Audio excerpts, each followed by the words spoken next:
Muy bien, pues procedemos con las presentaciones de las comunicaciones de este primer Congreso de Derecho Agroalimentario de la Universidad de Lleida, que lleva por título La construcción de sistemas agroalimentarios sostenibles, propuestas desde el derecho, que es un congreso que se enmarca en las jornadas jurídicas que organiza la Facultad de Derecho, Economía y Turismo, y que este año es la edición número 30.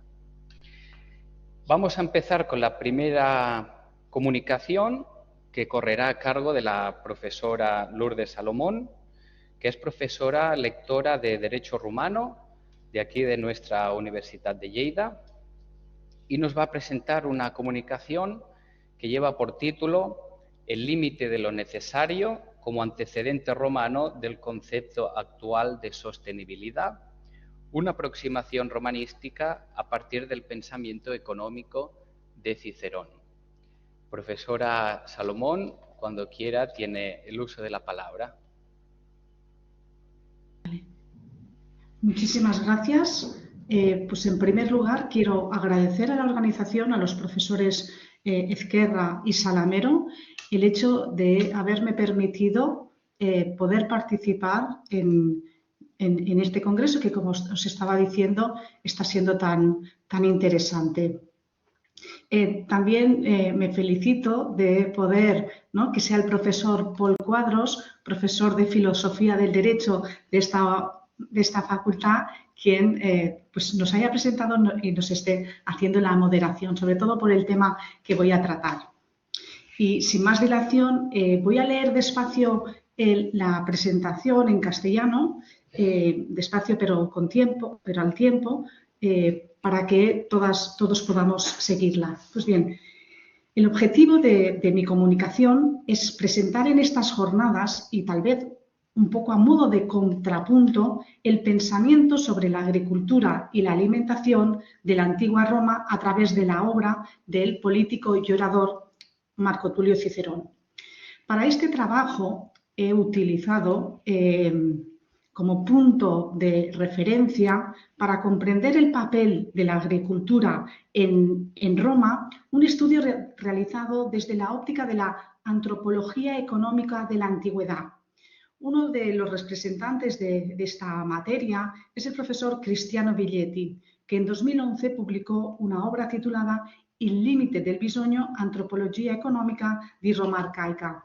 Como veis en la slide, él apunta, ¿no?, que en la Roma arcaica los romanos construyeron modelos de comportamiento, técnicas e instituciones en grado de garantizar en el tiempo la subsistencia de la comunidad. Y yo he elegido, ¿no?, a Cicerón porque de Cicerón sabemos que se han conservado muchísimas de sus obras, pero no solo las obras políticas, filosóficas o jurídicas, sino que también hemos conservado, aquí la vemos, toda la correspondencia personal y familiar.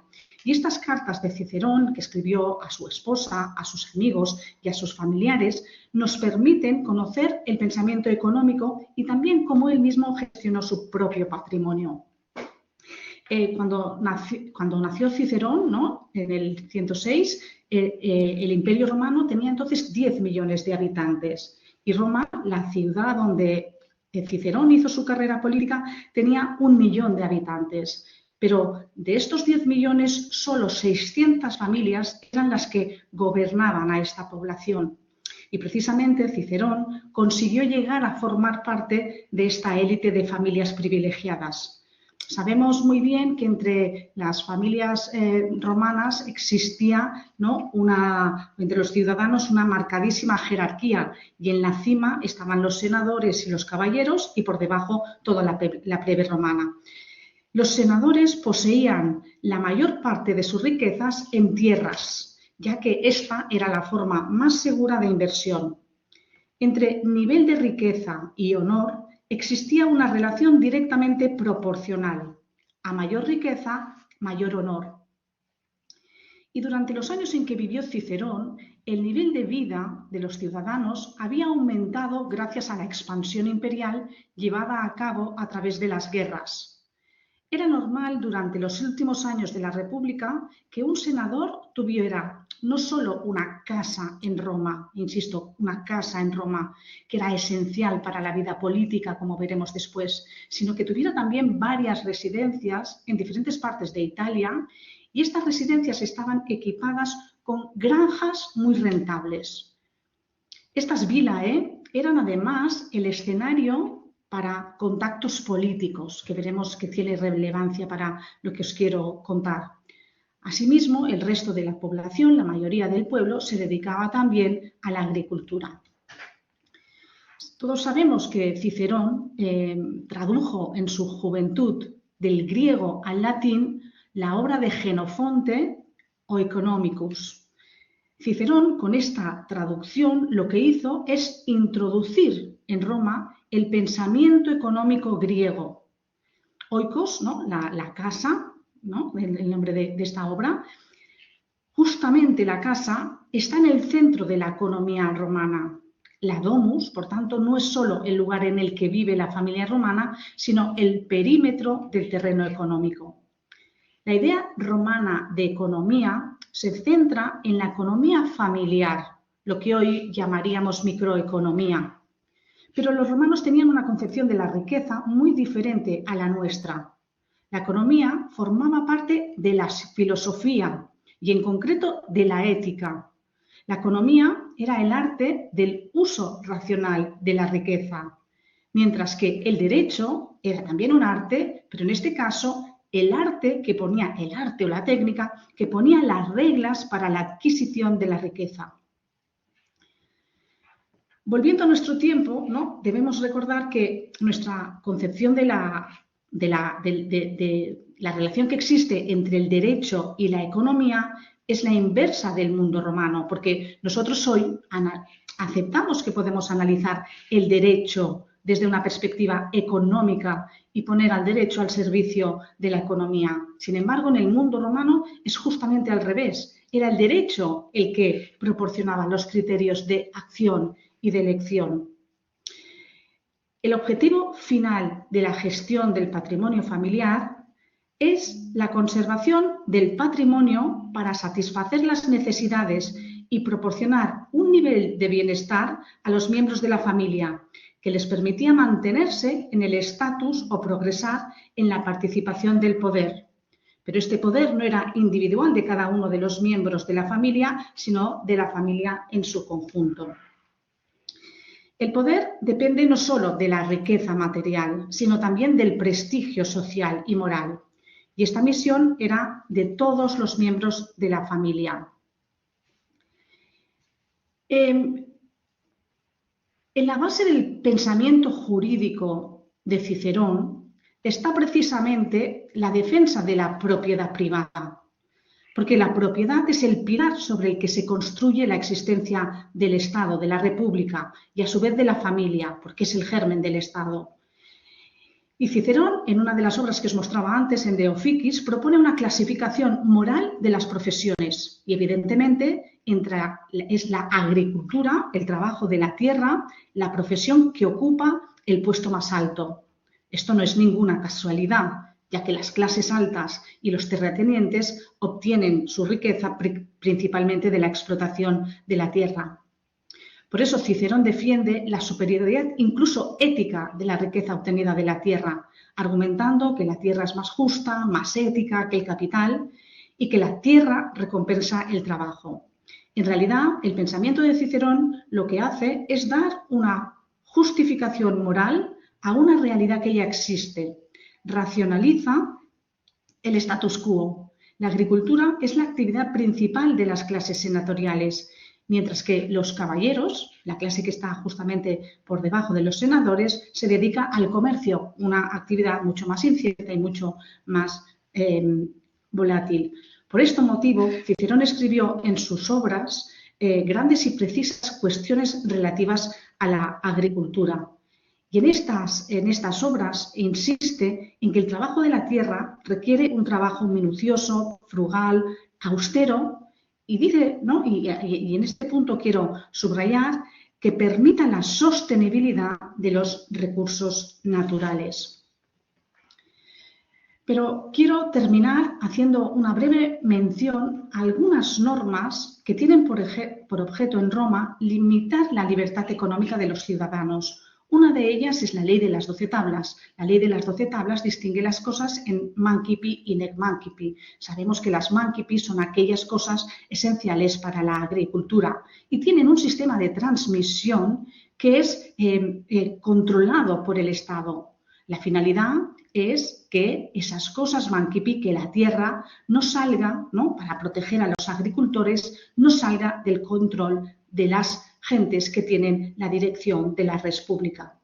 Otra norma que conocemos en la ley de las 12 tablas es la interdicción del pródigo, ¿no? Aquel que dilapida su patrimonio se le impone la prohibición de gestionar sus bienes con la motivación, sobre todo, de que un ciudadano romano debe conservar el patrimonio de sus ancestros para las nuevas generaciones.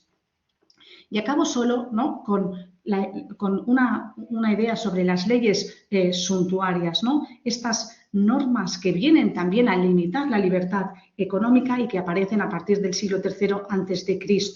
En estas normas se limita los invitados, la comida, los alimentos que se pueden, cómo se decora la mesa. Son otras normas que lo que están haciendo es limitar la libertad económica de los ciudadanos romanos. Estas leyes han sido estudiadas por numerosos romanistas y algunos de ellos han tachado estas leyes de incomprensibles, excéntricas y a veces absurdas. Sin embargo, aquí os presento dos trabajos, uno italiano y uno español, que son una excepción porque están comprendiendo muy bien cuál es la motivación de estas leyes. Por ejemplo, Casinos Mora en este trabajo lo que dice es que estas leyes fueron un modo de autocontención de la clase senatorial para evitar que los nuevos ricos, los advenedizos, atrajeran votos de las clases populares. Y si bien creo que es cierta esta interpretación, yo considero que estas leyes se insertan en una tradición y en una mentalidad, la romana, que si bien admite la creación de la riqueza, siempre esta riqueza debe estar controlada por unos límites. Y estos límites, ¿no?, se podría, con la expresión que utiliza Biglietti, que sea el límite de lo necesario. Pero además, en mi opinión, estas leyes suntuarias tienen el objetivo de favorecer los alimentos locales, los alimentos que hoy llamaríamos alimentos de kilómetro cero. Y como, ¿no?, relacionándolo con lo que se hablaba ayer en la primera mesa, ¿no?, que los alimentos sean expulsados de la lógica del mercado. Esta es mi propuesta. Concluyo rápidamente diciendo que la sociedad romana más arcaica, tiene muy presente, como hemos visto en los textos que he apuntado, que la conservación principal de la riqueza, y sobre todo la riqueza de la tierra, es esencial para las generaciones futuras. Y con esto acabo y muchísimas gracias por vuestra atención. No sé si me ha ajustado al tiempo, Paul. Perfectamente, profesora. Y es más, si quieres tomarte algún minuto más, puedes. Sí. Pues mira, solo quería de este sarcófago, ¿no?, quería como, si nos podemos fijar en este pequeño detalle. Aquí, Paul, yo no sé si además de estos tenderos que venden fruta ahí, ¿ves aquí lo que esta imagen? ¿Podría ser un caracol? Exacto, un caracol, ¿no? Os invito a todos. El caracol es la comida típica de Lleida. Estos caracoles han salido de aquí, de modo que con esto acabo mi presentación y muchísimas gracias, profesor Cuadros. Muchísimas gracias. Muchísimas gracias, Lourdes, por tu brillante exposición. Damos ahora paso a nuestro siguiente comunicante, que es el profesor Enrico Mezzacapo, que es PhD Candidate del Santa Ana School of Advanced Studies de Pisa, creo que de la Universidad de Pisa puede ser, de Italia, y nos va a presentar una comunicación que lleva por título Addressing the Main Concerns Behind the Undigested Restoration of Agri-Food Ecosystems under the European Union Nature Restoration Law Proposal. Profesor Mezzacapo, cuando quiera. Thanks a lot. I hope you can hear me well. Thanks a lot to the organizing committee for having me here. It's truly a pleasure today to present you a paper which I'm currently working on. It's on the relationship of the nature restoration law with the agri-food ecosystems. I'm Enrico Mezzacapo. I'm a PhD fellow of the Agilo Research Group of Sant'Anna School of Advanced Studies, which is a research group that deals with agri-food and environmental law topics. So this paper aims to cast the light on the problem of habitat loss in the EU, and mostly on the impact of the agri-food ecosystems in this issue of the habitat loss. The paper wants to analyze also the previous legal framework that the European Union has in nature protections, which is the Habitat Directive and the Bird Directive, and of course the step forward that this nature restoration law wants to provide in order to fill the gaps that the previous legal framework had since the 90s. Also, this work wants to face the agri-food resistance that this legal process is currently facing. So there's a huge resistance of the agri-food sector, of the agri-food world, to this restoration law, and try to find some conclusions. So it appears urgent to have a step forward in the previous legal framework on nature conservation and nature protections, only because of just few clarifying data. The 81% of natural sites listed under the Nature 2000 network are currently on unfavorable conservation status. Even more than that, the EU is losing 940 million tons of habitat every year, and 11% of the European soil is currently under severe soil erosion status. This paper analyzed the gaps that this legal framework has and identifies three main problems. The first one is the very soft duty of non-deterioration, which means a duty to maintain the status of certain habitats and progressively reach favorable condition that didn't work, clearly didn't work. Also, a major concern is the lack of deadlines and timelines for the implementation of conservation measures, and a blind annex-based habitat conservation approach that, for example, didn't consider the transboundary damage effect of certain habitats.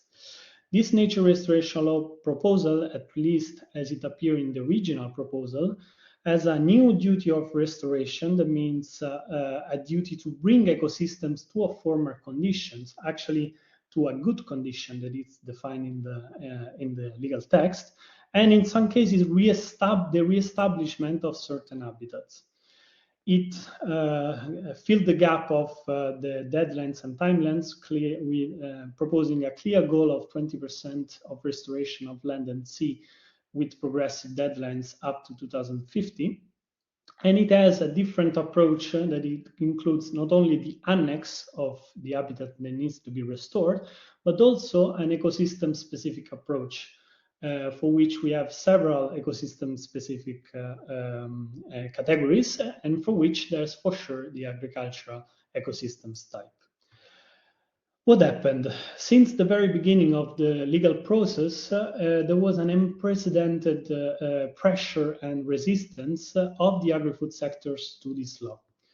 This year, the Committee of Agriculture and Rural Development, the AGRI, voted for a full rejection of the proposal.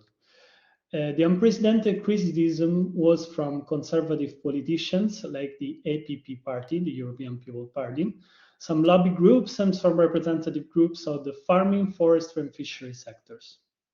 What are the major claims that the paper tried to face? What are the major claims of this group of people? According to these claims, the new regulation will reduce yields and overall production of agri-food systems. It will have a huge impact on long-term food security, and not only Europe, but the world food security. And it will have a burden for growth and for European employment. In this paper, I try to tackle these claims, adopting mainly two approaches. One approach is on the legal text. So with the first approach, I'm trying to reverse in this misconception within the legal text. From the other one, I'm trying to provide literature reviews of what is the scientific reality behind these claims. So, for example, according to the legal text, I'm explaining how restoration is actually very different from what they are trying to communicate with their messages, with their pressure. So it's not really creating natural reserves. The economic activities in restoration, it is allowed, and in some cases it's also even encouraged. From the other side, specifically on the agri-food systems, the target to increase the share of restoration on vegetation and farmlands, for example, it doesn't mean that it's creating non-productive areas. The productive areas are for sure allowed, and even in the what can appear the most radical measures, for example, bringing from the 7% to 10% of biosecurity, of biodiversity safety, like creating edges, ponds, and ditches, the economic activities here is still included. Like, for example, in this sector that's supposed to be a non-productive sector, non-productive area, the fruits cultivation, for example, is allowed.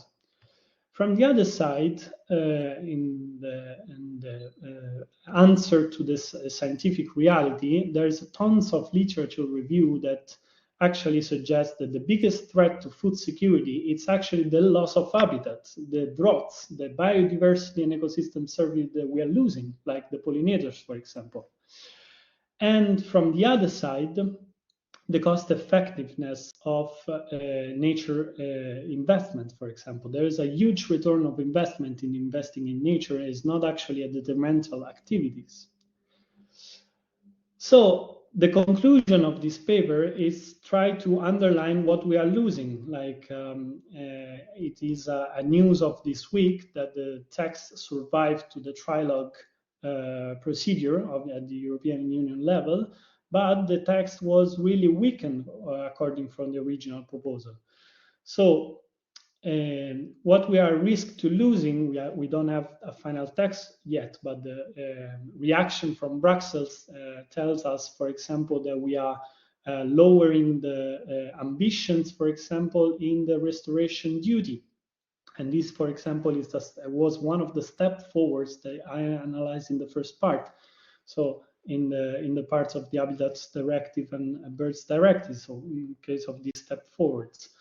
Some articles have been watered down, for example, giving excessive flexibility to the states regarding their obligations. And even more, there are, for example, some emergency break, for example, in case of food security crisis, that basically can stop the entire effect of some legislations. It's very important, according to me, according to what I'm writing, that to recognize and disseminate these gaps and loopholes, both in the legal text and both in the claims around this legal text, in order to build up for the future of all ecosystems. So this is for sure, even if it is a watered and weakened text, it's a very important piece of legislation and fundamental part of the Green Deal strategy. But from there, we can build up on and try to ameliorate for sure the legislation. it's pretty much it. I thank you for your attention. I'm leaving you the QR code of our research group in case you are interested in our work. And I look forward to hearing your feedback. Muchas gracias a ti, profesor Enrico Mezzacapo, por esta brillante exposición. Muchas gracias. Ahora damos paso al siguiente comunicante, que es el profesor Antonio Manzoni, que también viene del Sant'Anna School of Advanced Studies de Pisa, Italia, y el título de su comunicación es Earth Observation of European Agriculture, What Path for the New CAP 2023-2027 Normative Framework, Legal Aspects and Challenges for the Future. Profesor Antonio Manzoni, cuando quiera tiene la palabra. Thank you very much. Not still professor yet, but on my way to. Thank you. For the presentation, should I share it, or you will share it from your computer?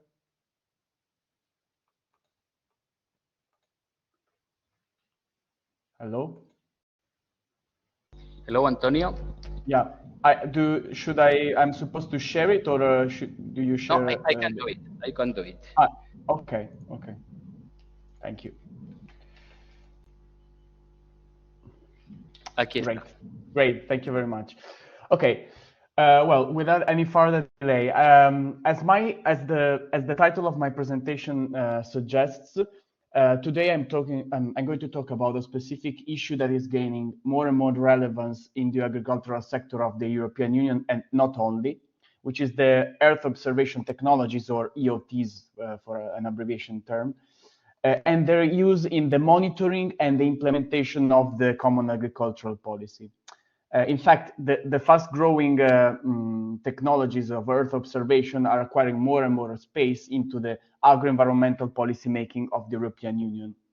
And of course, this brings several challenges attached. So, more specifically, what I would like to focus on in this short presentation is the presentation of the new the use of these technologies in the new Common Agricultural Policy 2023-2027, and the legal and social political issues that emerge from the literature and literature review and the normative framework review. Very briefly, the outline of the presentation is the following. So first, I will talk about this the novelties of these technologies in the new Common Agricultural Policy. Then I will provide an overview on the main legal, technical, and social political issues that emerge in the use of these technologies, and eventually some conclusions and some open questions. So, as you can see from the picture that I report here, as you know, the Common Agricultural Policy, the new CAP objectives are organized around three main general objectives, which, as you can see, mirror the three axes of sustainable development. So, as you can see, there's the general objective number 1, which is focused on the economic goals. The second cluster is dedicated to environmental goals, while the third one is devoted to socioeconomic objectives. Of course, there's also another, let's say, transversal objectives regarding knowledge transfers and dissemination. As you can also see from the figure, these three main pillars are further subdivided into 9 more specific objectives, which specify the more general ones. What is important to stress for our purpose is that this new Common Agricultural Policy has introduced important changes that may positively impact the adoption of Earth observation technologies for various purposes, and most notably for administrative and control procedures, and for monitoring and evaluation of the performance of each member state in delivering the various objectives. this is to say that the new CAP adopts a new approach, which is called the new delivery model. And I'm glad that Professoressa Labrese already talked about this in her presentation this morning.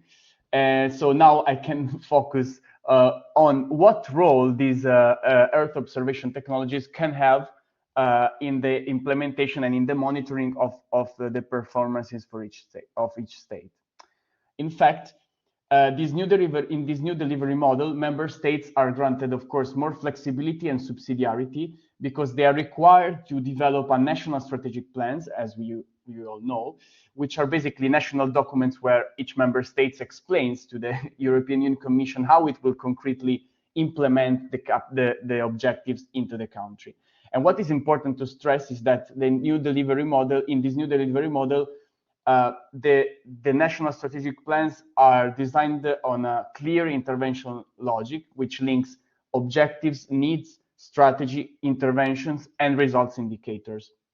And milestones and performance indicators are established to ensure that each implementation step can be easily assessed and quantified.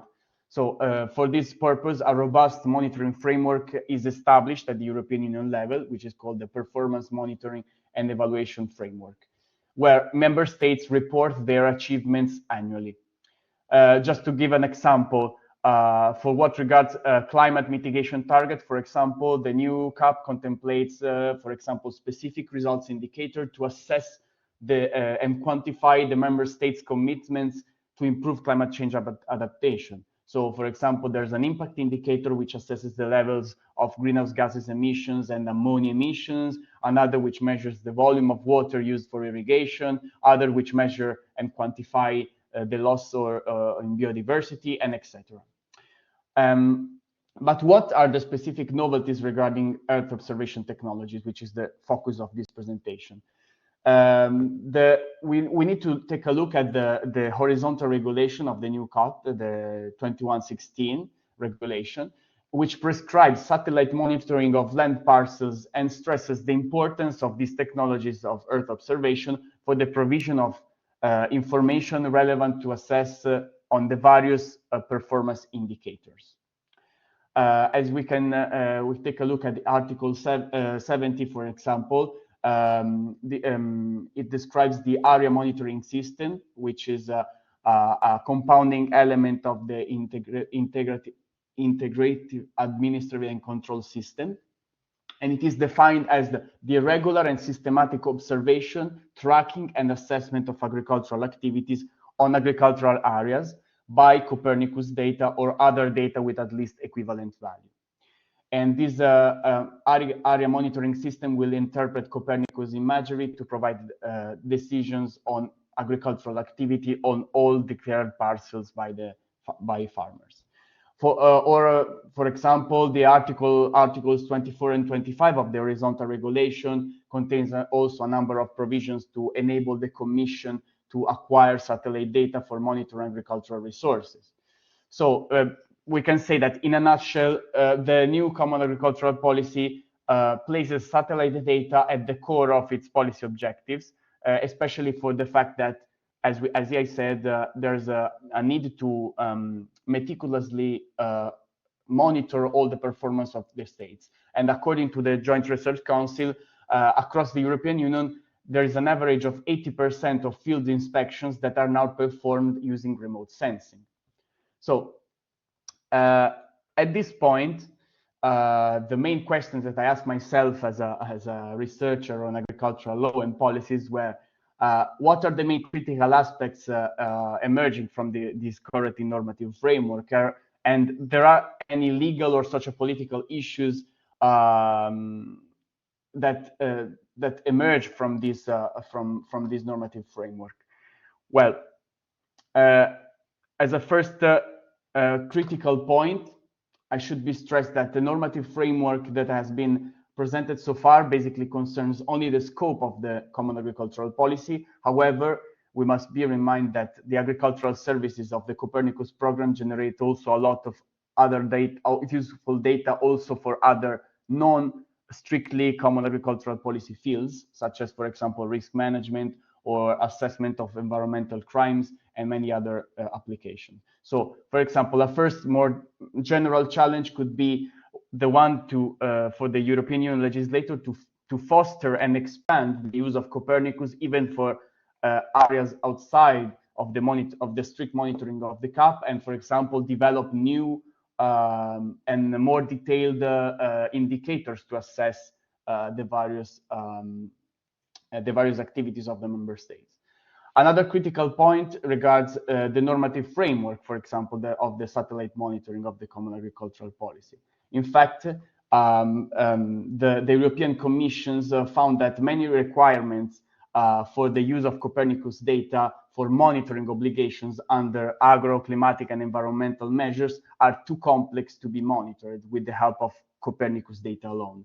And to reinforce this point, the European Court of Auditors even echoed such concerns by stating that with regard to rural development schemes and cross-compliance, for example, there is a limited use of Earth observation technologies for both compliance and performance monitoring of climate and environmental requirements. And the main reason they abducted for this is that the currently proposed set of performance indicators is largely not designed for direct monitoring with satellite data from Copernicus. Moving forward, this is, like, say, what emerges from the review of the normative framework, while what emerges from the literature is that there is a big body. While it is possible to observe a big body of literature on space law, what is more relevant for our purpose is that there are quite a few challenges for what regards one of the main outputs of the remote sensing activities, which is the agricultural data. As perhaps you already know, the EU recently launched the European Data Strategy, which has the primary goal of creating a single European data space. And this strategy has among its pillars the creation of a common European agricultural data space and a common European Green Deal data space. So, as you can see, the interest and the concerns of the European Union regarding the use of remote sensing technologies and Earth observation technologies in agriculture is also tackled by these by the concerns regarding agricultural data. And I think I'm moving to conclusions because the time is running out. What can we say in conclusion? So we can say that for sure the role of Earth observation technologies has grown its importance over the years of the Common Agricultural Policy. But of course, given the fast-growing technologies we are talking about, there are many legal and socio-political issues related to the use of these technologies which still remain unsolved, and which, to be honest, they are not very much tackled by the literature that is currently produced. So we can say that on the one hand, one of the main challenges could be, as I said before, to develop a more efficient Earth observation tools that could help to fill the gaps that are underlined by the European Commission and the European Court of Auditors before. So to provide a more efficient monitoring system that could be employed and used more by actors and stakeholders. On the other hand, there are several challenges related to agricultural data, such as, for example, fragmentation among national regulatory frameworks on data, a lack of technical and legal standardization and interoperability between operating systems, or the risk of a digital divide affecting especially small farmers, privacy concerns, power asymmetries, and contractual imbalances among various stakeholders, just to name a few. So these are, let's say, the main open issues that I would like to further investigate in my research, and I hope my presentation was clear, and thank you very much.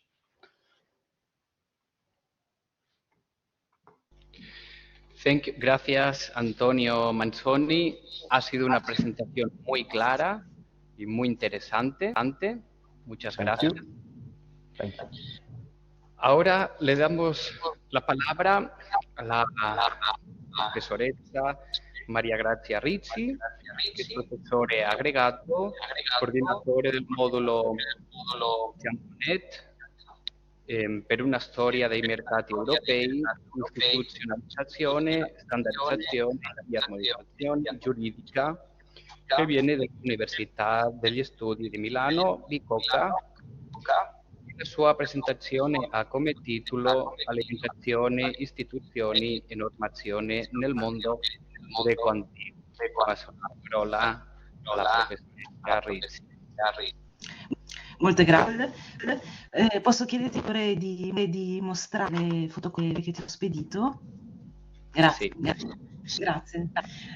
Vorrei innanzitutto esprimere il mio ringraziamento più grande agli organizzatori di questo bellissimo. Abbiamo avuto modo di sentire alcune comunicazioni eccellenti e anche quelli confermano l'alto livello di questo convegno. E un ringraziamento va naturalmente a Laura, vi invito per aver accolto tutto. E solo brevemente fare riferimento che questa è una delle collaborazioni che si sono avviate tra l'Uni Milano Bicocca e Leida un anno più e mezzo, e vedono anche la partecipazione nel Chamonix, il BIP di cui parlava prima Lourdes, che possa continuare ancora con altre azioni. Il mio intervento a presentare brevemente alcuni dati essenziali relativi alla Unione e all'entrare nella Grecia antica, alla sua regolamentazione d'azione da parte pubblico. Non si tratta dunque di un fondimento dedicato specificamente ad interventi sostenibili messi consapevolmente nel mondo greco nel senso moderno del termine. Sarebbe invero a mio parere cercare di trasportare alla realtà le radici di un'attenzione e di una sensibilità ad un principio come quello dell'abilità sconosciuto nel suo significato attuale. Il rischio di vedere un'identità, la disciplina del mondo antico solo apparire.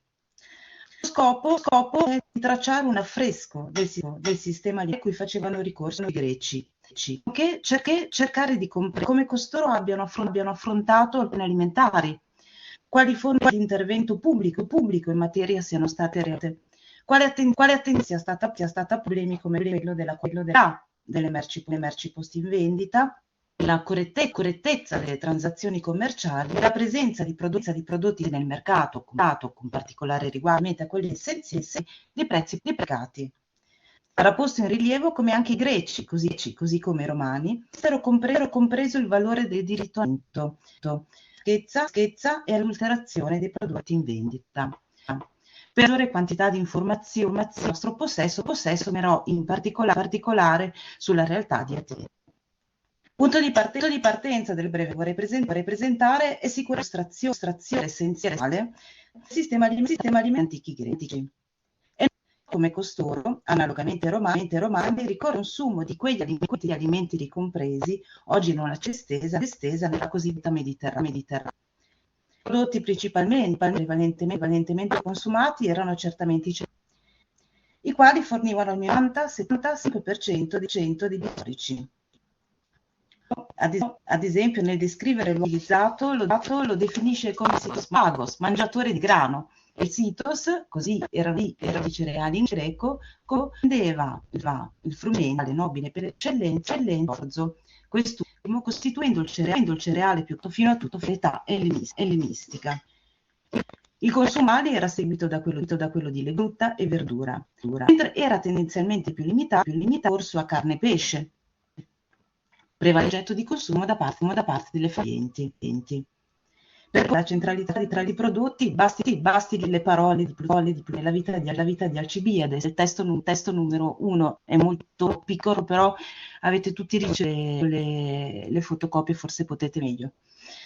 Nel riportare il giuramento di fedeltà prestato alla patria dai giovani ateniesi all'età adulta, lo storico evidenzia come venissero chiamate ogni idee ai confini della il grano, i fichi e gli olivi.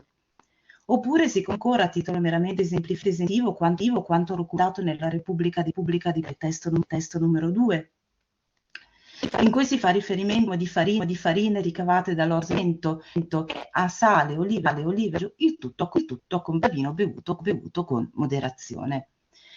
Noi abbiamo diverse informazioni in orientazione degli antichi greci e dalle fonti letterarie viste alcune. A queste mi permetto di aggiungere un rilievo, un vaso, una cerebranfora secolo Cristo, che numero 3, rivenuta a Viterbo, conservata oggi al British Museum, che raffigura di raccolta delle lunghi bastoni basati. Esatto, questo. La produzione agricola fa certamente lo strumento mentale nei riprodotti su indicati. La produzione nella Grecia antica tendeva a quella di chiamare la terranea, comprendendo l'agricoltura o le culture.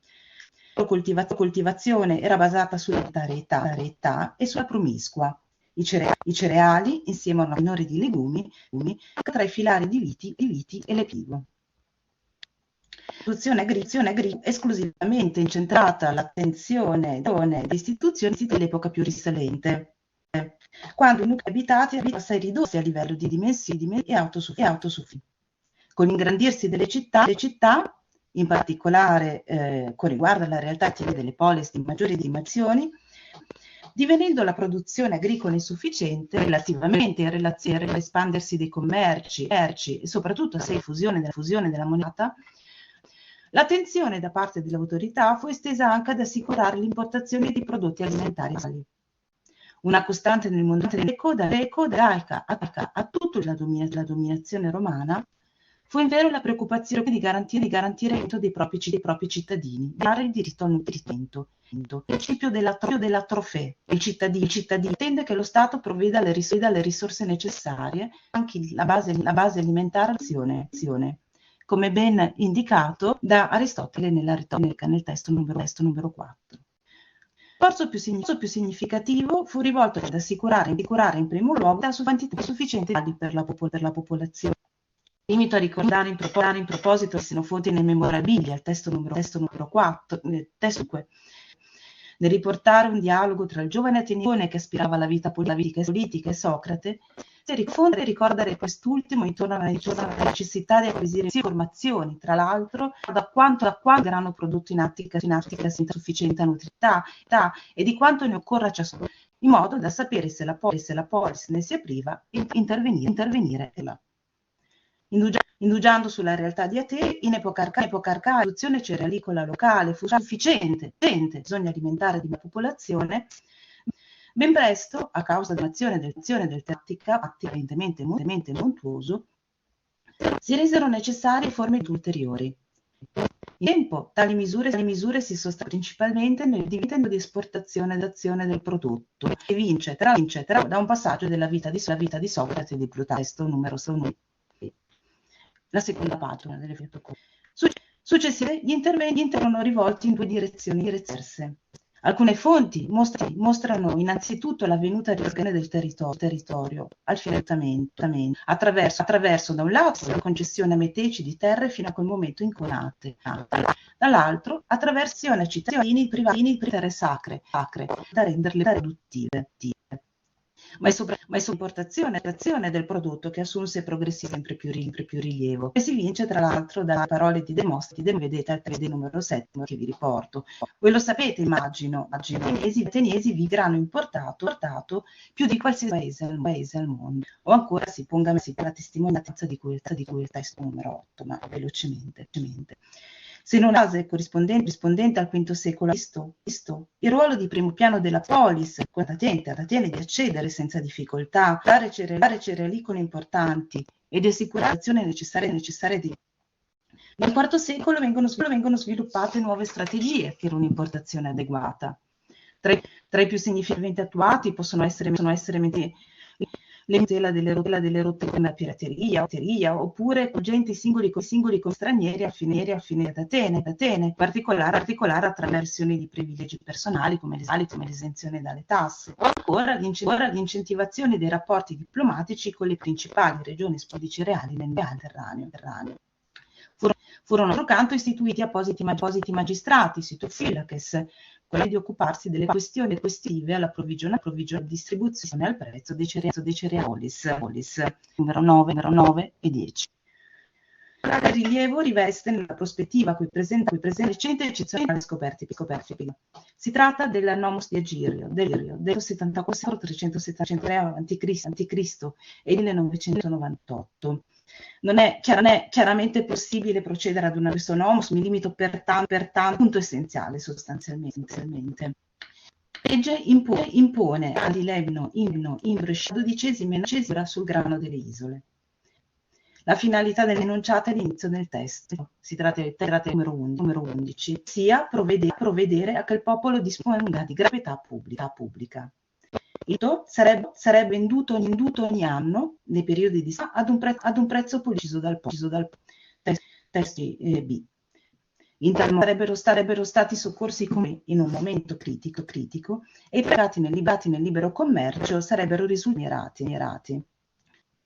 Sul profilo avremo ancora modo di tornare tra poco. La costruzione di uno stock documentato per la prima volta sarà ulteriormente aumentata negli decenni successivi e diverrà una pratica relativamente diffusa in epoca ellinica e non solo ad Atene. Gli interventi legati agli alimenti non si arrestarono però soldi. Le testimonianze a nostra disposizione è di costruire un quadro relativamente significativo della tendenziale prodotti, soprattutto alimentari, presenti nel mercato. L'occupazione da parte delle autorità fu quella di garantire la qualità delle merci possibili, l'assenza in generale, nonché in ogni caso la presenza di prezzi alti. Al fine di fare ciò, da un lato furono istituite delle autorità, in particolar modo Agoranomo, come abbiamo visto, avevano di controllare e cognitivi interventi nei confronti dei contravventori, e dall'altro abbiamo notizia di leggi e psefismata dedicati proprio a regolamenti in materia. Mi soffermo brevissimo su alcuni aspetti. Rispetto all'età delle merci possibili, limito a ricordare le parole di Aristotele, numero 12. Prendiamo che gli agoranomi avevano il compito di verificare i prodotti di qualità autentica e non adulterati. O menziona a titolo di esempio una legge ateniese, i biva di pesci per renderli più freschi. Ora una legge di uscendo dalla città di Atene. Poi si fa allusione ad un'altra legge che ha coloro che avessero annacquato il vino. Importanti interventi nella correttà delle merci postive attraverso il controllo dei pesi e delle misure usate, la previsione di pesi campioni da cui fabbricati speciali, la presenza di pesi secondo misure pubbliche per delle verifiche. Tra le numerosissime un minuto, prego. Che possono essere menzionate al riguardo, mi limito a citare un decreto sui pesi e misure dal testo numero 15. Rispetto corretto riguardo prezzi, abbiamo visto nella legge di Egirio che si fa riferimento alla fissazione di prezzi per essere vino. E ancora abbiamo numerose testimonianze che consentono di comprendere che effettivamente sono eventi volti a dare i prezzi praticati. Mi limito a menzionare un'unica testimonianza del primo secolo a.C., nel 1994, recentissima, una iscrizione interessante, contiene di prezzi di abbinato di probabilmente complicare con prezzi massimi. Mi ovviamente alle conclusioni. Diciamo che a mo' di conclusione mi piace menzionare quanto stabilito il 16 novembre del 2010 a Nairobi. Allorquando 66 Stati membri dell'UNESCO hanno votato all'unanimità la candidatura di pietà ai patrimoni materiali con la attivazione, quella nell'ultimo testo. La dieta medica è caratterizzata da un modello tradizionale che è rimasto costante nel tempo. Consiste principalmente di olio di oliva, civa, frutta e verdura fresca, una quantità moderata di latticini e carni, alimenti e spezie, il tutto accompagnato da vino infusi nelle credenze di ogni comunità. Unitamente quello che abbiamo visto è dell'essenziale rapporto tra alimentazione e normazione, tracciato il valore ancora attuale del modello antico, semplicemente accessibile ed equo. Il diritto al nutrimento, il diritto a cibo sano e per tutti si pongono a loro volta come principi fondamentali di tempo. L'essere umano imprescindibile e irrinunciabile. Grazie professoressa. Abbiamo avuto un piccolo problema con l'audio, ma condivideremo il testo in modo che tutti possano leggerlo. Si va bene? Certo, non siete riusciti a sentirmi? No bene, un po' bene. Oh, va bene. Però, ma grazie mille per la sua presentazione, veramente è stato interessante. Grazie. Profesoressa Rizzi. Muy bien, seguimos con la presentación de las comunicaciones y ahora tiene la palabra la professoressa Giuliana Di Fiore, professore associato di diritto amministrativo, titolare della cattedra di diritto dell'urbanistica del medio ambiente presso la facoltà di giurisprudenza Federico II di Napoli. La sua presentazione ha come titolo il ruolo degli enti territoriali nelle sostenibilità alimentare. Professoressa. Grazie. Mi sentite? Perfectamente. Ok. Antes que nada, quiero agradecer a la profesora Laura Solomero para su invitación a este congreso. Estoy particularmente feliz de estar aquí, aunque simplemente online. Come puede escucharme, mi español no está bueno, por eso mi comunicación será en italiano. Claro, prometo que el trabajo final será escrito y será traducido. La comunicazione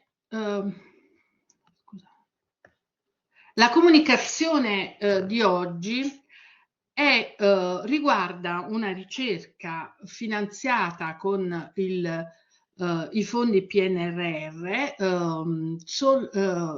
una ricerca dal titolo Innovation for Sustainable Food and Nutrition, una ricerca cioè che coinvolge il mondo universitario, il mondo imprenditoriale, i saperi diversi e specifici, alla ricerca di un modello di produzione e somministrazione del cibo che sia sostenibile, universale e sicura. Io sono coordinatrice di uno SPOC di questo progetto di ricerca e non vedo più le slide. Paul? Sì? Scusa, non si vedono più le slide. Un momento. Ok, grazie. In questa sede quindi anticiperò alcune riflessioni che poi saranno, diciamo, la produzione medio tempore della ricerca fino a poi la ricerca dura 36 mesi. Ora il settore alimentare è un settore contrassegnato da interessi diversi, numerosi, complessi, non sempre conciliabili e in particolare diciamo che le attività di produzione, distribuzione e somministrazione del cibo richiedono ormai da tempo scelte politiche che, se anche sottoposte alla mutevolezza delle coordinate tempo e spazio, luogo ed epoca, diano una risposta seria alla limitata disponibilità, ma soprattutto alla scorretta ridistribuzione che è capace di provocare asimmetrie sociali, economiche e territoriali. In questo senso, quindi, scusate, ma le slide danno qualche problema. Ok, e quindi negli ultimi anni il dibattito etico e giuridico circa la produzione del cibo si sta spostando davanti a una costruzione della food security verso la food safety, cioè si assiste ormai a livello internazionale, europeo, ma anche per fortuna nazionale, alla esigenza di integrare le regole consolidate circa la salubrità e l'igiene del cibo con quelle che conducano a modelli di sostenibilità, di equità e universalità appunto nella produzione e nella distribuzione. Un sicuro passo avanti il legislatore nazionale lo ha compiuto di recente codificando per la prima volta la tutela ambientale nella nostra Carta Costituzionale con la legge numero 1 del 22 dell'11 febbraio che all'articolo 9, quindi nell'ambito dei principi fondamentali, ha inserito la tutela dell'ambiente, declinata anche attraverso biodiversità ed ecosistemi, e la relazione di prima ci ha ben focalizzato come questi due elementi siano alla base della produzione del cibo in una chiave di sviluppo sostenibile, poiché si fa richiamo anche all'interesse delle generazioni future, la tutela dell'ambiente. Ma la vocazione più forte, la portata più forte che la modifica costituzionale potrà avere in futuro, dato che siamo ancora in un tempo molto prossimo alla novella legislativa da poterne verificare con attendibilità la ricezione.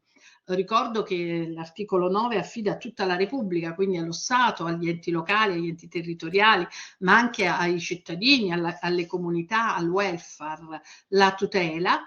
Bene, dicevamo che la modifica dell'articolo 41, sempre operata dalla stessa legge, è quella che potrà in qualche modo dare la misura di un effettivo cambiamento di mentalità nella filiera alimentare. L'articolo 41 infatti era quello che tradizionalmente era dedicato ed è ancora dedicato alla libertà di iniziativa economica privata, che secondo la vecchia formulazione non poteva essere svolta in contrasto con l'utilità sociale, la sicurezza, la libertà e la dignità umana. Aveva cioè come riferimenti e come bilanciamento quei valori fondanti del welfare state previsti dall'articolo 2 della Carta Costituzionale. Con la novella legislativa il limite viene dato anche dal danno alla salute e all'ambiente. E anche il terzo comma vede aggiungere alle possibilità di indirizzare attraverso la legge che determinerà programmi e controlli l'attività economica privata, coordinandola non più solo a fini sociali ma a fini ambientali. Le prospettive che ci apre questa modifica costituzionale sono fondamentali e in qualche modo tendono a far sì che anche l'iniziativa economica privata e non solo quella pubblica possa essere orientata alla riduzione degli impatti negativi sull'ambiente. E questa sembra essere anche l'idea della legge che interviene subito dopo la modifica costituzionale, la 23 del marzo 2022, che riconosce la produzione biologica come un'attività di interesse nazionale con funzione sociale ed ambientale. La legge in particolare, questo è un aspetto importante, prevede lo sviluppo di un piano nazionale per la produzione biologica che delinea un quadro di interventi pubblici sul mercato attraverso 3 azioni principali: l'aumento della quota dei prodotti biologici nel mercato, migliorando la consapevolezza, l'informazione e la promozione verso il consumatore, la diffusione del consumo biologico nelle strutture pubbliche tipo mense e ospedali, e migliorare quel patto di fiducia dei consumatori verso l'utilizzo di prodotti biologici, patto di fiducia che viene spesso minato da operazioni di greenwashing che imprenditori non perfettamente sani compiono, e anche dalla diffusione delle fake news che nell'ambito ambientale trova, diciamo, un canale privilegiato. Ora, questo piano è in corso di elaborazione e si attende di capire quali saranno gli sviluppi futuri. Ma il modo in cui i pubblici poteri possono intervenire e devono farlo nella filiera alimentare, dalla produzione alla somministrazione del cibo e dell'alimento sostenibile, è attraverso i CAM, i criteri ambientali minimi, che devono sorreggere tutte le gare di appalto rispetto alla ristorazione pubblica ed anche alla privata, ma particolarmente la ristorazione pubblica, oltre ad avere un effetto immediato sulla sostenibilità del prodotto che si somministra, potrà, qualora la sensibilità dei livelli territoriali di governo ne capiranno e ne coglieranno il senso, potrà anche spronare il mercato, che oggi risulta ancora poco consono all'utilizzo di questi criteri ambientali minimi nella scelta del prodotto, a causa anche di un eccessivo costo della qualità del prodotto biologico o comunque sostenibile. Ora, l'applicazione dei CAM nell'ambito dei servizi di ristorazione collettiva e di fornitura di derrate alimentari è considerato obbligatorio dal nostro legislatore, questo sia ai sensi del vecchio codice dei contratti del 2016, ma questa previsione rimane invariata nel nuovo codice dei contratti, il codice recentissimo del marzo 2023, ed è da segnalare perché invece nelle altre gare di appalto quest'ultimo codice segna come dire, un passo indietro rispetto all'applicabilità dei contratti ambientali minimi, che per fortuna invece rimangono obbligatori nell'ambito dei servizi di ristorazione. Pertanto i bandi, e in particolare quelli degli enti locali, così sarà possibile, come dire, valorizzare la filiera corta, i bandi dovranno impiegare e rispettare percentuali di prodotti biologici e di carni prive di antibiotici, come dicevo prima, la valorizzazione di forniture a chilometri zero, trasporto con veicoli elettrici, l'obbligo di stoviglie riutilizzabili. E ancora l'elemento importante contenuto nel codice dei contratti, che pur mantenendo il criterio dell'offerta economicamente più vantaggiosa, però attribuisce un elemento di premialità nella valutazione dell'offerta tecnica alla qualità dei generi alimentari, appunto prodotti biologici, tipici e tradizionali, prodotti DOC e soprattutto prodotti che pervengono da filiera corta o da agricoltura sociale. Quindi permette anche la possibilità di introduzione di ulteriori criteri ambientali minimi.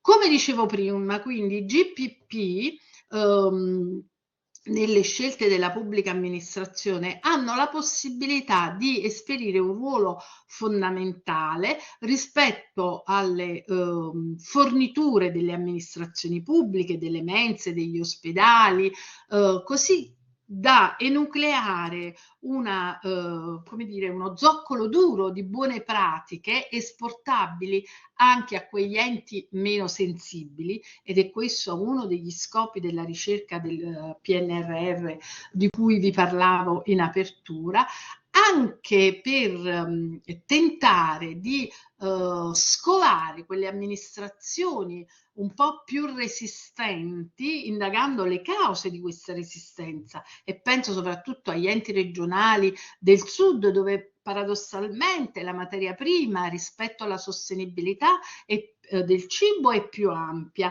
ma c'è una scarsa veduta sul futuro da parte delle amministrazioni locali, così che, ed è l'altro dato che si aspetta da questa ricerca, l'altro elemento finale di questa ricerca, così da poter introdurre una soft regulation, una sorta di linee guida nella produzione, nella acquisizione, nella somministrazione di alimenti sostenibili rispettosi della filiera corta.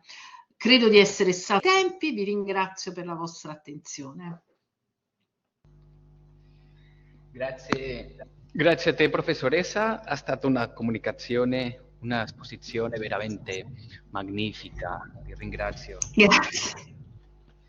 Y no hemos terminado aún porque tenemos el placer de tener a otro ponente, a otro comunicante, que es el profesor Ekain Payán Ellacuría, que es profesor de Derecho Administrativo de la Universidad del País Vasco, y además creo que también, me corregirá si me equivoco, que es miembro de la Cátedra de Derecho y Genoma Humano, que fundó y presidió durante muchos años el profesor Carlos Romeo Casabona, que es un profesor muy querido y muy respetado en el ámbito de la bioética.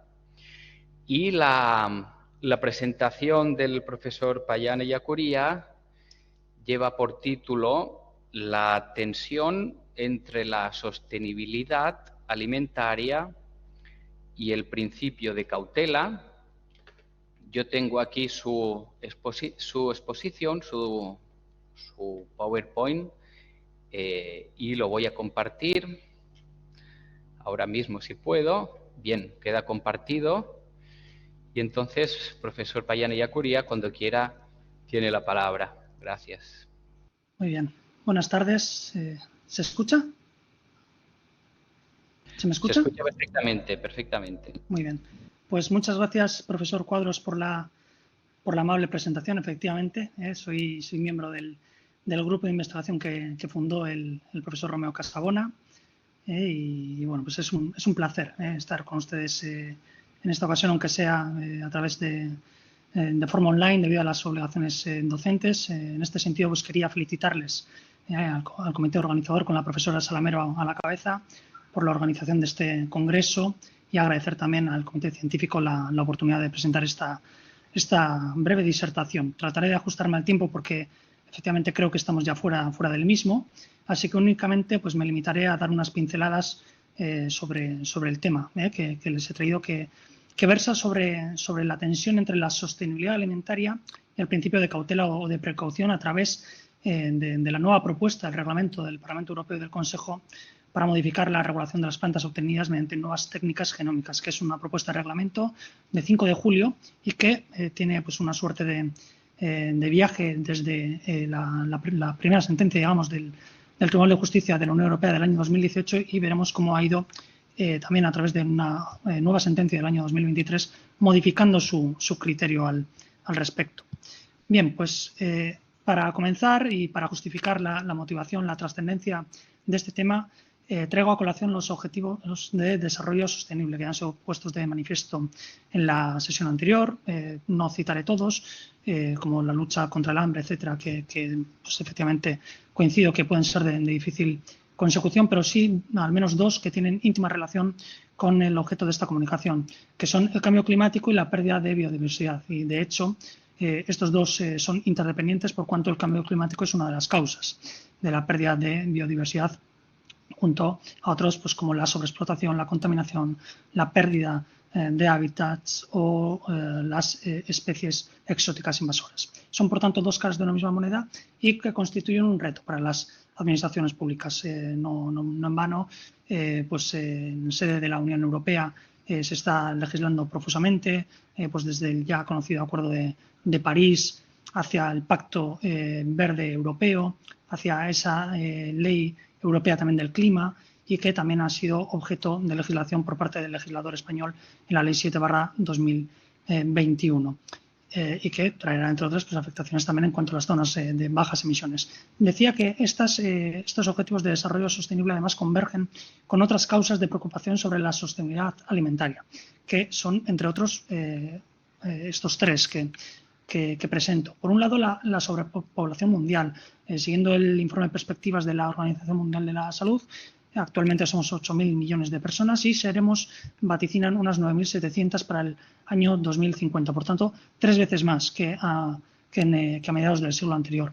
La globalización también, la zoonosis, ¿no? La transmisión efectivamente de bacterias, de hongos, de virus como el SARS-CoV-2, de animales o de seres vivos a los seres humanos, y los conflictos bélicos, como lamentablemente pues tenemos a las puertas de Europa con la invasión de Ucrania o más recientemente con el conflicto entre Israel y Palestina. Son en todo caso fuente de desabastecimiento, decía, en cuanto al conflicto de Ucrania, en cuanto a la imposibilidad de exportar cereales, y también de inflación en la alimentación que estamos, sin ir más lejos, padeciendo con el aceite de oliva y otros muchos.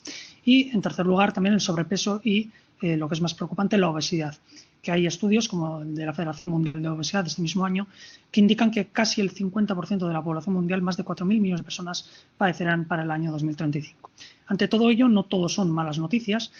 Asistimos a un florecimiento científico y biotecnológico, no solo en cuanto a la inteligencia artificial tan manida, sino también en cuanto a la edición de genes, que tiene múltiples aplicaciones, y por cuanto aquí interesa, en cuanto a las plantas que pueden ayudar a optimizar la resistencia ante plagas, sequías y efectos climáticos extremos o adversos, como la desertificación. No olvidemos, ¿verdad?, ese aumento de 2 grados de temperatura aproximado, el aumento también del nivel del mar, así como la productividad, es decir, a más personas será necesario, por supuesto, más alimentos, y la mejora nutricional también en cuanto a algunos de ellos, por ejemplo, tomates a los cuales se les podrán adherir la vitamina D, o plátanos que no ennegrecerán y que, por tanto, facultarán una menor desecho en cuanto a este alimento, y también una menor tasa o porcentaje de emisión de gases de efecto invernadero,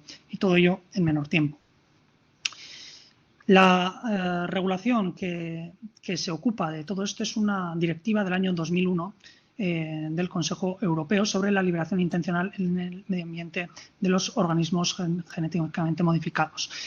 En suma, la edición de genes vegetal, con CRISPR-Cas9 a la cabeza, consiste en modificar algunos elementos que ya se encuentran en esos propios alimentos. Nos referimos, por tanto, a adherir, modificar, eliminar, insertar, invertir o modificar algunos de las secuencias genómicas que se encuentran, y que, por tanto, a través de una activación o un silenciamiento de esos genes, pues nos permitirán obtener variedades distintas. Por tanto, puede ser una de las potenciales aplicaciones la mejora del rendimiento de la industria agroalimentaria. En esta directiva, en el apartado de definiciones, se explicita que es un organismo modificado genéticamente, diciendo que efectivamente es un material genético que haya sido modificado de una manera que no se produce naturalmente en el apareamiento ni en la recombinación natural. Por tanto, distinta de la mutagénesis convencional a través de las modalidades convencionales de cruzamiento y de selección, como los agentes químicos o los rayos X. Y frente a todo ello estaría la transgénesis, que consistiría en la incorporación de un ADN externo, foráneo, por tanto, de una tercera especie. Y ya comenzamos con esa suerte de introducción de los antecedentes que nos han llevado y que nos llevan a esa propuesta de reglamento que comentaba anteriormente.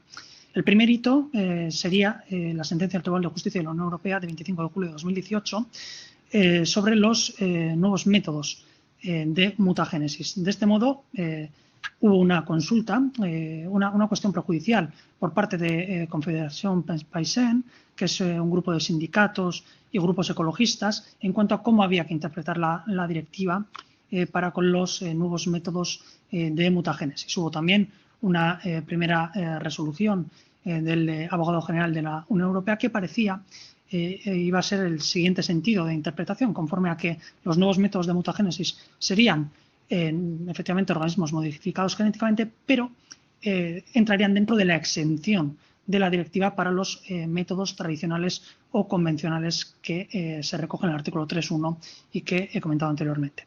Pues bien, la sentencia supuso un jarro de agua fría para los científicos, el progreso científico, por cuanto no solo equiparó los nuevos métodos de mutagénesis a esos organismos modificados genéticamente, sino que además consideró que las nuevas técnicas genómicas con CRISPR-Cas9 a la cabeza eran también equivalentes en cuanto a la regulación a la transgénesis y, por tanto, para justificarlo decía que los riesgos eran similares para el medio ambiente y la salud humana y que, por tanto, debían desarrollarse a un ritmo y en proporciones superiores a los métodos convencionales de mutagénesis. Y, efectivamente, pues también facultaba a los Estados miembros a redefinir el régimen jurídico de la mutagénesis convencional. Efectivamente, y precisamente envalentonados probablemente por esta interpretación, llegamos al segundo hito, que es la sentencia del Tribunal de Justicia de la Unión Europea de 7 de febrero de 2023. También que tiene como protagonistas a la Confederación Paysanne y el resto de sindicatos y grupos ecologistas frente al primer ministro francés y el ministro de Agricultura de aquel Estado, en cuanto a la interpretación de la directiva con respecto a esa exención del artículo 3.1, es decir, cómo debían interpretarse a la luz de la directiva la mutagénesis convencional. Bien, efectivamente, los grupos ecologistas consideraban que debían interpretarse de forma restrictiva y que, por tanto, la mutagénesis in vitro no podía equipararse a la mutagénesis in vivo y que, por tanto, debían quedar no exentos de la directiva, sino que debía serles de aplicación. Y aquí el Consejo de Estado francés nuevamente eleva una cuestión prejudicial ante el Tribunal de Justicia de la Unión Europea, que se pronuncia, y rescato aquí dos de los considerandos de la citada resolución. Uno de ellos, el considerando 45, dice que efectivamente una interpretación del artículo 3.1 sin distinción alguna, es decir, de forma que considere todo tipo de mutagénesis convencional, comprometería el objetivo de la protección de la salud y del medio ambiente que persigue la directiva y vulneraría el principio de cautela con el que hay que aplicarla. Y aquí ya introduzco la que va a ser la siguiente consideración. La interpretación tal vez exacerbada que realizó en la sentencia anterior el Tribunal de Justicia de la Unión Europea del principio de cautela o de precaución.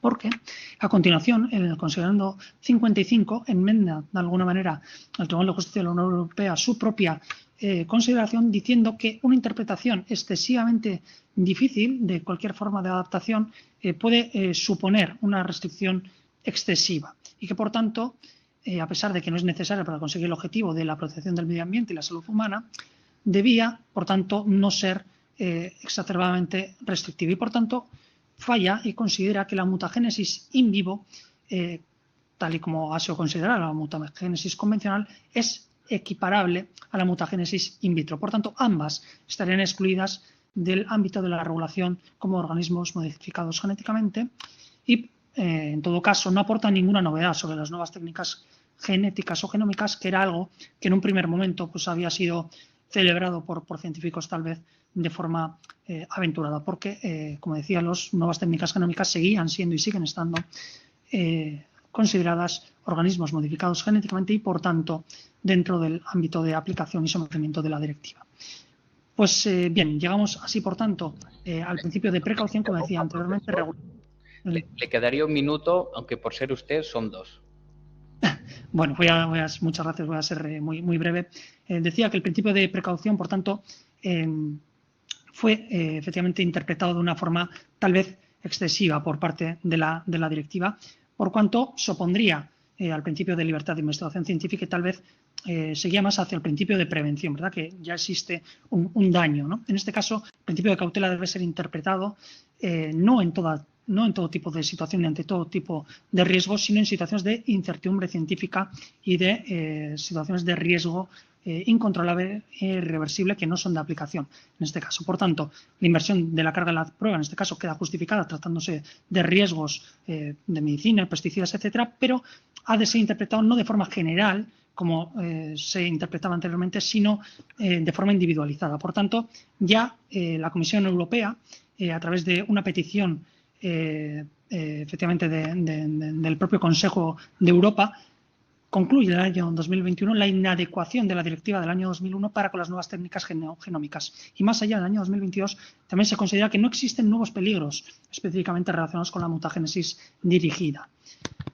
Por tanto, y llegamos ya a la propuesta de reglamento, lo que hace, la principal novedad de esta propuesta de reglamento es que considera dos tipos de niveles de riesgo diferentes, de la misma manera o de forma análoga que realiza la propuesta de reglamento de inteligencia artificial. En este caso, considera dos vías distintas. Por tanto, una primera en la cual considera que si las nuevas técnicas genómicas pueden surgir o pueden equipararse a aquellas que se consiguen de forma natural, por tanto, podrían ser susceptibles de equiparación a la mutagénesis convencional y quedarían exentas, por tanto, de la directiva. Y no sería necesario realizar una evaluación de riesgos, ni etiquetado, ni trazabilidad, y, por tanto, se liberaba, en suma, de ese procedimiento excesivamente burocrático. Y luego un segundo procedimiento para los demás, en los cuales los demás vegetales obtenidos mediante nuevas técnicas genómicas quedarían sometidos a la interpretación como organismos modificados genéticamente y a las evaluaciones de riesgo de caso por caso. En suma, también considera y promueve una base de datos pública, un informe periódico de seguimiento. No, en todo caso, dice que no podrán ser utilizadas para la agricultura ecológica, por tanto protege esa agricultura pues, ecológica probablemente por los grupos de acción, y la propuesta tampoco incluye los vegetales obtenidos mediante nuevas técnicas genómicas donde se introduce material genético de una nueva especie, es decir, los transgénicos. Tampoco se ocupa de los transgénicos. Por tanto, como conclusión, la propuesta de reglamento supone una actualización de la directiva del año 2001 y una rectificación de facto de la sentencia del año 2018. Establece una distinción proporcionada al nivel de riesgo. Por tanto, las nuevas técnicas genómicas pueden equipararse a la mutagénesis convencional y quedar exentas o ser clasificadas como organismos modificados genéticamente y aplicárseles por completo a la directiva, pero no como transgénicos, que es algo que hacía la sentencia del año 2018. Se da, por tanto, prioridad al resultado, como sucede en Estados Unidos y otros muchos países, y no tanto el proceso, como venía haciéndose. Por tanto, aporta beneficios en cuanto al aumento de la competitividad, la innovación científica y la transición hacia un modelo de sostenibilidad agroalimentaria. Sin renunciar a la salud ni a la seguridad. Se adecua mejor al principio de precaución y al principio bioético de justicia en su vertiente a la justicia distributiva, conforme al convenio bioético de derechos humanos y a su artículo 15 en cuanto a la cooperación y la solidaridad entre los países en desarrollo fundamentalmente. No obstante, tiene también alguna área controvertida, decía, criterios arbitrarios en cuanto al procedimiento de verificación. Establece que quedarán exentos de la directiva aquellos en los cuales se incorporen o se inviertan 20 letras o menos del ADN. Y por tanto, ¿por qué 20 y no 21 o 35? Quedarían, por tanto, sometidos a la directiva el trigo que no llevara gluten.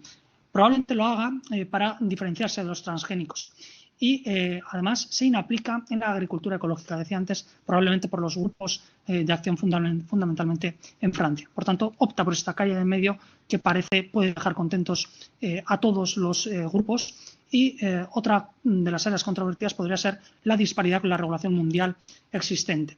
En la mayoría de los países, por cuanto las nuevas técnicas genómicas que no disponen de ADN foráneo no se regulan no solo como transgénicos, sino tampoco como organismos modificados genéticamente, y por tanto decía que es un reglamento que puede hacer converger todos los intereses y llevar a esa sostenibilidad alimentaria y al progreso científico y regulatorio. Nada más, muchas gracias por su atención. Muchas gracias a usted, profesor, por ajustarse al tiempo y por esta presentación tan espléndida, tan clara y tan interesante. Y llegados a este punto, solo me resta agradeceros a todos que hayáis contribuido con la presentación de vuestras comunicaciones a este Congreso Agroalimentario. Os doy las gracias además porque han sido unas comunicaciones muy interesantes y os recuerdo que toda esta sesión se ha grabado en vídeo y la vamos a colgar al YouTube para que todo el mundo pueda tener acceso y conocer lo que aquí se ha dicho, que han sido muchas cosas de un gran valor importancia y muy interesantes. Así que muchas gracias a todos por haber participado en esta sesión de comunicaciones. Gracias. Muchas gracias. Grazie a te. Grazie, ciao. Adiós, gracias, encantadas de veros. Adiós, un placer. Adiós. Adiós.